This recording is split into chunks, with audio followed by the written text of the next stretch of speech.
So today I will discuss some unit impulse function example using integration. तो सबसे पहले मैं आपको ये रिकॉल कराना चाहूँगी what is an unit impulse function. Unit impulse function को किससे डिनोट करते हैं? डेल टी से। इसकी जो वैल्यू है 1 कब होती है? फॉर टी इक्वल्स टू 0, और 0 कब होती है? For t not equals to 0। Means t अगर 0 है तो इसकी वैल्यू 1 होगी। अगर अगर 0 नहीं है और कोई वैल्यू है टी की, तो इसकी डेल टी की वैल्यू कितनी होगी? 0 होगी। अब हम एग्जाम्पल लेते हैं।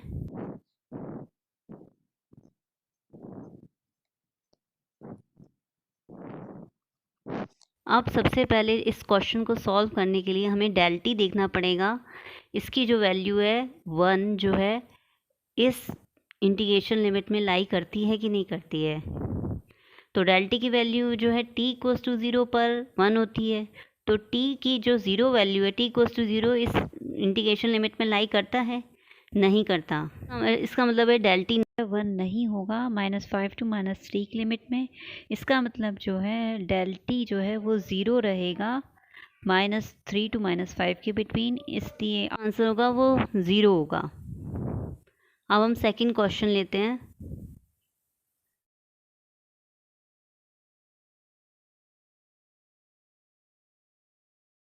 अब इस क्वेश्चन में भी हम चेक करेंगे डेल टी की जो वैल्यू है 1 जो है एट टी इक्वल्स टू 0 पर होती है, इसलिए जो है इस इंटीग्रेशन मीन्स 0 to इन्फिनिटी में डेल टी जो है एक बार 1 होगा। इसका मतलब आंसर कितना हो जाएगा? E raise to minus a t square at t equals to 0। अब क्वेश्चन ये राइज होता है e raise to minus a t square at t equals to 0 क्यों हुआ इसका सॉल्यूशन? वो इसलिए हुआ क्योंकि इंटीग्रेशन का मतलब क्या होता है कि summation of the values of function, given function. ये जो फंक्शन दिया हुआ है, जैसे कि इस क्वेश्चन में e raise to minus a t square in multiply by del t, उसका समेशन, इस प्रोडक्ट का समेशन हर एक वैल्यू टी की हर एक वैल्यू के लिए। अब क्योंकि इसका जो प्रोडक्ट है वो हर एक वैल्यू टी की हर एक वैल्यू के लिए 0 ही आएगा, सिर्फ जो है t at t equals to 0 को छोड़कर। ठीक है, क्योंकि एट टी इक्वल्स टू 0 पर ये जो डेल टी फंक्शन है वो 1 होगा। तो सिर्फ एट टी इक्वल्स टू 0 पर ही 1 multiply by e raise to minus a t square होगा, और हर एक वैल्यू के लिए 0 से मल्टीप्लाइड होगा e raise to minus a t square. इसको हम ग्राफिकली भी समझ सकते हैं। जैसे सपोज़ कीजिए e raise to minus a t square का जो ग्राफ है वो इस तरह से फॉर्म्ड हो रहा है। ये सिर्फ कंसीडर किया गया है, श्योरिटी नहीं है कि इस तरह से ही फॉर्म्ड होता है e raise to minus a t square का ग्राफ। और डेल टी का ग्राफ सिर्फ इस तरह से ड्रॉ होगा कि एट 0 जो होगा सिर्फ 1 होगा, 1 को शो कर रहा है। ठीक है, तो इसका मतलब ये हो गया कि जो इस इंटीग्रल की लिमिट है 0 to इन्फिनिटी में 0 to infinity in e raise to minus a t square multiply by del t होगा, हर एक वैल्यू का समेशन होगा इन दोनों के प्रोडक्ट की। तो इसका जो प्रोडक्ट होगा वो 0 होगा एट टी इक्वल्स टू 0 के अलावा, क्योंकि 0 पर ही ये डेल टी की वैल्यू 1 आ रही, तो मतलब ई raise minus a t square होगा एट टी इक्वल्स टू 0, और टी की हर एक वैल्यू के लिए ये 0 multiply by E raise minus a t square होगा। तो इसका मतलब प्रोडक्ट क्या हो गया? 0 हो गया। तो इसका मतलब आंसर कितना हो गया? सिर्फ e raise minus a t square at t equals to 0, जो कि हमने यहाँ राइट किया है। ओके, अब जो है t इक्वल्स टू 0 पुट करेंगे e raise to power minus a t square. ये कितना हो जाएगा? E raise to power minus a multiply by t की वैल्यू कितनी है? 0, तो 0 स्क्वायर हो जाएगा, मीन्स 0 ही हो जाएगा। तो this is equal to e raise to power 0 and which is equals to 1। ठीक है, तो इसका मतलब इस इंटीग्रेशन की वैल्यू कितनी आ गई? 1। अब हम थर्ड एग्जाम्पल लेते हैं।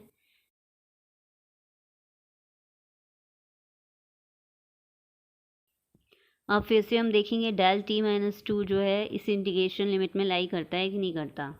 तो डेल टी माइनस 2 का मतलब क्या है? ये शिफ्टेड वर्जन है इन इम्पल्स फंक्शन का। ठीक है, तो इसका मतलब इसकी जो डेल टी माइनस 2 की जो वैल्यू है वो 1 कब होगी? एट टी इक्वल्स टू 2 पर, और 0 होगी एल्सवेयर, मतलब टी के इक्वल्स 2 के अलावा हर एक जगह इसकी जो वैल्यू होगी वो 0 होगी डेल टी माइनस 2 की।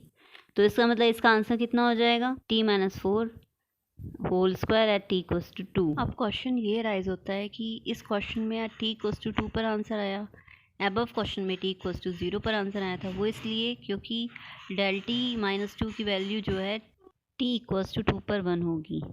ठीक है, तो इसको हम कैसे राइट कर सकते हैं? 2, इसके अंदर t की वैल्यू को 2 पुट कर देंगे, 2 माइनस 4 का whole square, and this is equal to 4। अब हम फोर्थ एग्जाम्पल ले लेते हैं।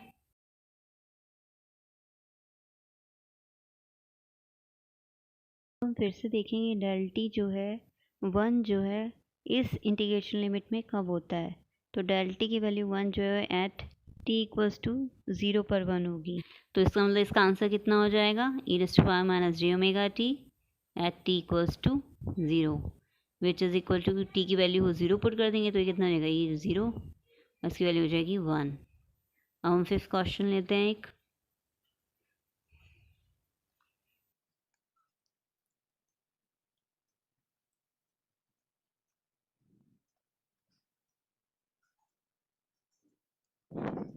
फंक्शन को हम कैसे राइट कर सकते हैं, क्योंकि बीच में प्लस का साइन आ रहा है तो उसका मतलब ये जो फंक्शन है cos 3t del t plus 6 को अलग लिख सकते हैं और sign 4t del t minus 3 को अलग लिख सकते हैं। तो इसको हम कैसे राइट कर सकते हैं?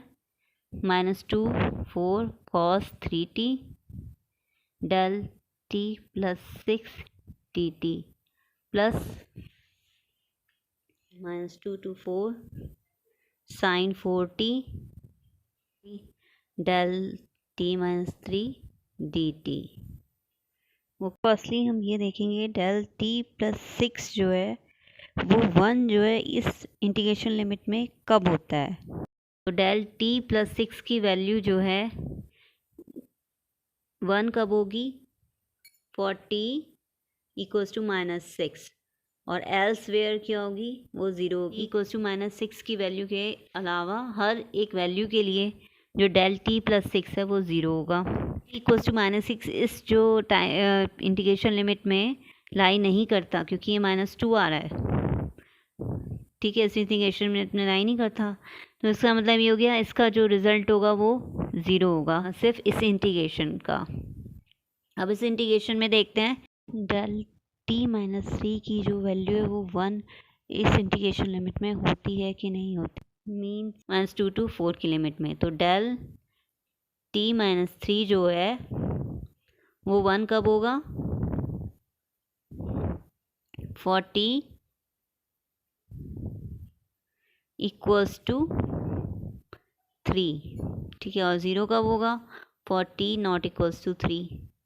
ठीक है, तो इसका मतलब 3 जो है इस टाइम t इक्वल्स टू 3 जो है इस इंटीग्रेशन लिमिट में लाई करता है, मतलब इसका मतलब डेल टी माइनस 3 जो होगा वो 1 इस टाइम लिमिट इस इंटीग्रेशन लिमिट में हो जाएगा। ठीक है, तो इसका आंसर हम कैसे राइट कर सकते हैं? Sine 4t at t equals to 3। इसको हम कैसे राइट कर सकते हैं? साइन 4t को t की वैल्यू इसमें 3 पुट की तो क्या हो जाएगा? Sine 4 into 3 and which is equal to sin 12।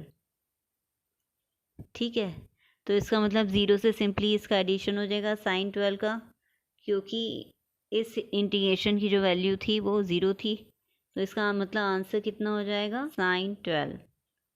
तो इस इंटीग्रेशन का आंसर जो हो जाएगा वो sin 12 हो जाएगा। Okay, understood, thank you.